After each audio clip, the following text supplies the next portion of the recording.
السلام علیکم ورحمۃ اللہ وبرکاتہ۔ آیت نمبر 264 آگے دیکھتے ہیں۔ فَمَثَلُهُ كَمَثَلِ صَفْوَانَ، تو اس کی مثال ایک صاف چٹان کی مثال جیسی ہے۔ ریاکار کے صدقے کی مثال ایک صاف چٹان کی مثال ہے۔ چٹان سے مراد سنگ دلی ہے، نیت و جذبے کی خرابی ہے، تو پھر کیا ہوگا؟ چٹان پر کچھ اگنا ناممکن ہے۔ ایسے ہی نیت کی خرابی کے ساتھ کوئی بھی عمل پھلتا پھولتا نہیں ہے، اس کا نہ دنیا میں کوئی فائدہ ہے اور نہ آخرت میں۔ ریاکار کا صدقہ دراصل ایک پردہ ہے جو دل کی سختی پر اور نفاق پہ ڈالا جاتا ہے تاکہ مومنوں میں شمار ہو سکے، لوگ اس کی مداح کریں، تعریف کریں، اس کا شکر ادا کریں۔ علیہ تراب، جس پر کچھ مٹی ہو۔ مٹی کیا ہے؟ مٹی کی تہ سے مراد نیکی کی ظاہری شکل ہے۔ فَأَصَابَهُ وابل، تو اس پر زوردار بارش پڑے۔ زوردار بارش سے مراد صدقہ ہے۔ فَتَرَكَهُ صَلْدًا، تو اس کو ایک سخت چٹان چھوڑ جائے۔ بارش ہونے پر زمین کو لہلہانا چاہیے، لیکن جو پتھر ہوتے ہیں اس پہ تو بارش مٹی ہی بہا کر لے جاتی ہے، کیونکہ زمین کے اندر تو بارش کو قبول کرنے کی صلاحیت ہی نہیں ہوتی۔ لا يقدرون على شيء مما كسبوا، جو انہوں نے کمایا اس میں سے کسی چیز پر وہ قدرت نہیں رکھیں گے۔ یاد رکھیں پیاری بہنوں، صدقے کے اندر صلاحیت ہے کہ وہ نیکیوں کو نشوونما دے سکتا ہے، لیکن یاد رکھیں اس وقت جب نیت نیک ہو۔ ریاکاری سے کیے گئے صدقے سے کچھ ہاتھ نہیں آتا۔ جیسے انسان صدقے پر احسان جتلا کر اور دکھ دے کر اجر پانے پر قدرت نہیں رکھتا، اس طرح ریاکاری سے کیا گیا صدقہ بھی صرف مال کا ضیاع ہے جس سے کچھ ہاتھ نہیں آتا۔ اسی لیے مثال دی گئی ہے کہ جیسے پتھر پہ بارش برسے گی تو کیا ہوگا؟ اس پہ صرف مٹی بہا کے لے جائے گا، اندر تو جائے گی ہی نہیں۔ اسی طرح ریاکاری سے عمل کیا ہوا کوئی اثر نہیں رکھتا، کوئی اس کا اللہ تعالیٰ کے یہاں ثواب نہیں لکھا جائے گا۔ واللہ لا یہدی القوم الکافرین، اللہ تعالیٰ کافر لوگوں کو ہدایت نہیں دیتا۔ کیوں؟ انہوں نے ان اعمال کو غلط جگہ پہ رکھا اور اپنی جیسی مخلوق کے لیے انجام دیا جس کے ہاتھ میں نہ نفع ہے نہ نقصان۔ اپنی جیسی مخلوق کیا؟ لوگوں کو خوش کرنے کے لیے کام کیا نا، اس سے تو ان کو نہ فائدہ ہوا نہ نقصان ہوا، کیونکہ اصل میں تو فائدہ نقصان تو آخرت کا دیکھا جائے گا نا۔ جس رب کی عبادت سے وہ فائدہ حاصل کر سکتا تھا، اس کی عبادت سے منہ موڑ لیا، تو پھر اللہ تعالیٰ نے بھی ان کے دلوں کو ہدایت سے پھیر دیا۔ آیت نمبر 265، مَثَلُ الَّذِينَ يُنْفِقُونَ أَمْوَالَهُمْ، ان لوگوں کی مثال جو اللہ تعالیٰ کی رضا کی تلاش میں ہر وقت جستجو میں لگے رہتے ہیں۔ اللہ تعالیٰ انسان کو یہ یاد دلاتے ہیں کہ مال تو اللہ تعالیٰ کا فضل ہے، رزق کا فیصلہ اللہ تعالیٰ کے ہاتھ میں ہے، وہ جسے چاہتا ہے رزق روک لیتا ہے، جس کو چاہتا ہے کثیر مقدار میں عطا کرتا ہے۔ وہ احساس دلاتا ہے یا وہ کون ہے جو تمہیں رزق دے اگر وہ اپنا رزق روک لیے۔ سورۃ ملک آیت نمبر 21۔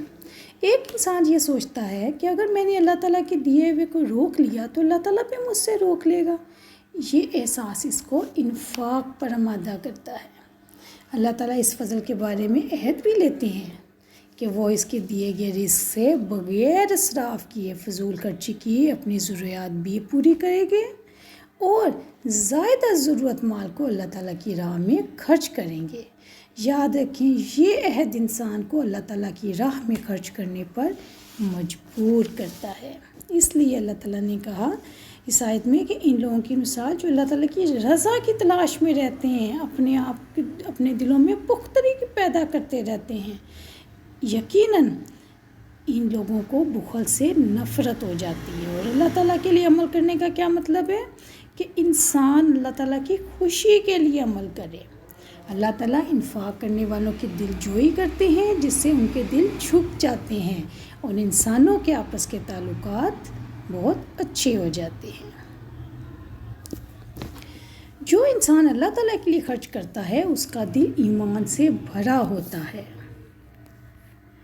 وَتَثْبِيتًا مِنْ أَنفُسِهِمْ، اپنے دلوں میں پختگی پیدا کرنے کے لیے ان کے دلوں کو یقین ہوتا ہے کہ جو خرچ کیا اس کا پورا اجر ملے گا۔ خرچ کرنے سے دل کو اور زیادہ تازگی ملتی ہے۔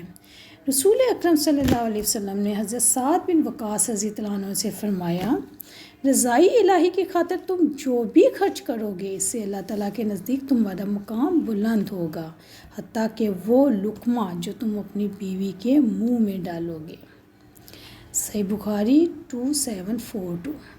پیاری بہنوں، ایک بہت ہی پیاری دعا ہے، دل کی مضبوطی کے لیے، ثبات کے لیے، قرار کے لیے۔ یہ دعا آپ یاد کر لیں اور اس کو ضرور پڑھا کریں۔ ترمذی کی حدیث ہے 3587، یا مقلب القلوب ثبت قلبی علی دینک، اے دلوں کے پھیرنے والے میرے دل کو اپنے دین پر ثابت قدم رکھنا۔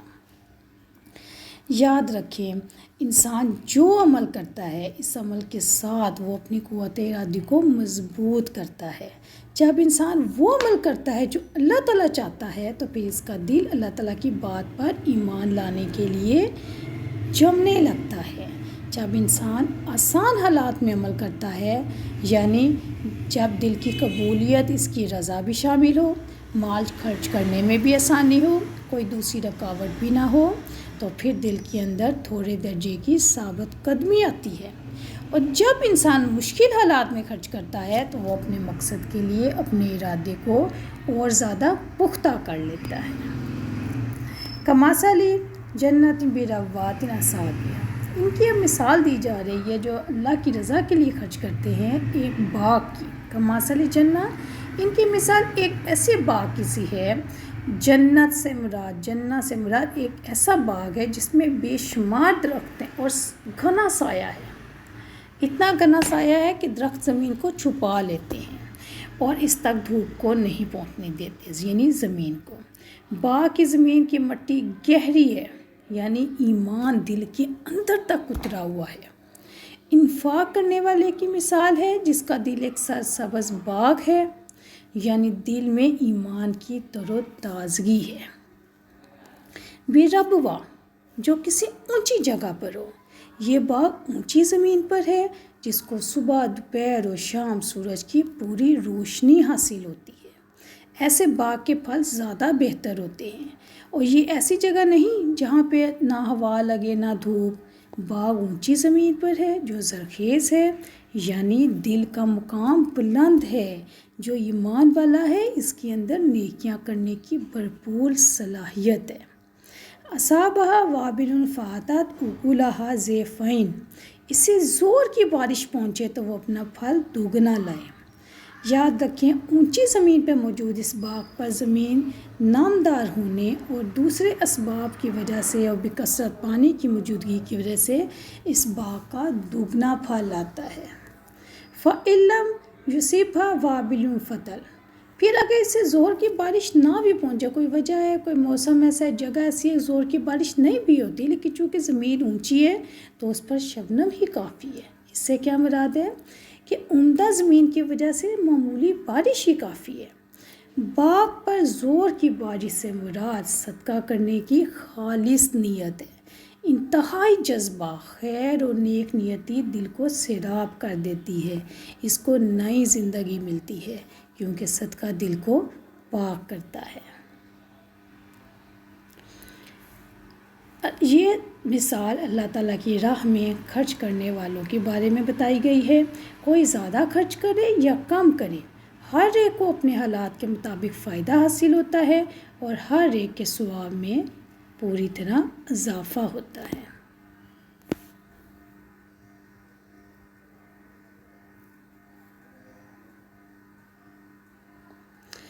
یزید بن ابی حبیب بیان کرتے ہیں کہ مرثد بن عبداللہ اہل مصر میں سے مسجد جانے والے سب سے پہلے شخص تھے۔ جب بھی انہیں مسجد کی طرف جاتے ہوئے دیکھتا، ان کی آستین میں کسی نہ کسی شکل میں صدقہ ضرور ہوتا۔ کبھی کوئی کرنسی نوٹ، کبھی روٹی، کبھی گندم، بلکہ میں نے تو ان کو پیاز بھی لے جاتے دیکھا۔ میں ان سے کہتا ہے، ابو الخیر، یہ تمہارے کپڑوں کو بدبودار کر دے گا۔ وہ کہتے ہیں، اے بن ابی حبیب، مجھے گھر میں صدقے کے لیے اس کے علاوہ کوئی اور چیز نہیں مل سکی۔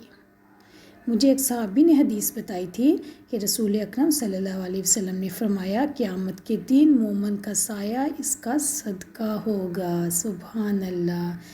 آپ کو جانتی ہوں گی کہ قیامت والے دن حشر کے میدان میں کوئی سایہ نہیں ہوگا سوائے اللہ کے عرش کے، لیکن انسان کا صدقہ بھی حدیث کے مطابق اس کا سایہ بنے گا۔ سبحان اللہ۔ حضرت عقبہ بن عامر رضی اللہ عنہ کا بیان ہے کہ میں نے رسول اکرم صلی اللہ علیہ وسلم کو فرماتے سنا، جب تک لوگوں کے درمیان فیصلہ نہیں کر دیا جائے گا ہر شخص اپنے صدقے کے سائے تلے رہے گا۔ سبحان اللہ۔ اب یہاں پر آیا ہے شبنم، کہ زور کی بارش نہ بھی لگے تو کچھ شبنم ہی کافی ہے۔ شبنم سے مراد ایک ایسا صدقہ ہے جس میں نیکی کے جذبے کی زیادہ شدت نہ ہو۔ مٹی میں اگر پہلے سے نمی موجود ہے، یعنی دل میں ایمان کی حرارت موجود ہے، تو جذبہ خیر کی زیادہ شدت نہ بھی ہوگی تب بھی پھل اگتا ہے، یعنی انسان کے ایمان میں اضافہ ہوتا ہے۔ واللہ بما تعملون بصیر، اور جو کچھ تم کرتے ہو اللہ تعالیٰ اس کو خوب دیکھنے والا ہے۔ اللہ تعالیٰ نیتوں سے بھی باخبر ہے، اعمال کو بھی دیکھتا ہے، اس لیے وہ اعمال کی مکمل جزا دے گا۔ اس آیت میں اللہ تعالیٰ نے ریاکاری سے ڈرا کر اخلاص کی ترغیب دی ہے۔ تیسری مثال میں صدقے کو ایک باغ سے تشبیہ دی گئی ہے۔ صدقہ ایک باغ ہے، یہ نیکی اور اعمال صالحہ کا سدا بہار باغ ہے۔ انسان صدقہ کرتا ہے تو اس کی اصلاح ہوتی ہے۔ یہ باغ نہروں سے سیراب ہے، یعنی مسلسل قلب مومن کے دل میں صدقہ کرنے کی وجہ سے ایمان کو پانی مل رہا ہے۔ کھجوروں، انگوروں اور ہر قسم کے پھلوں سے لدا ہوا پھل صدقے کے اثرات ہیں۔ صدقے کی وجہ سے مومن کے اخلاق اور اعمال میں جو تبدیلیاں آتی ہیں وہ اعمال صالح صدقے کے پھل ہیں۔ صدقہ لینے والے کے لیے بھی اور دینے والے کے لیے بھی فائدہ ہے۔ صدقہ پورے معاشرے کے لیے برکتوں والا ہے۔ اللہ تعالیٰ ہمیں دین کی صحیح سمجھ عطا فرمائے۔ یہ آڈیو بہت غور طلب ہے، اس لیے اس کو بہت دھیان سے سنیے گا، بار بار سنیے گا، تو پھر آپ کو انشاءاللہ تعالیٰ اس آیت کی سمجھ آ جائے گی۔ السلام علیکم ورحمۃ اللہ وبرکاتہ۔ سبحانک اللہم و بحمدک، اشہد ان لا الہ الا انت، استغفرک و اتوب الیک۔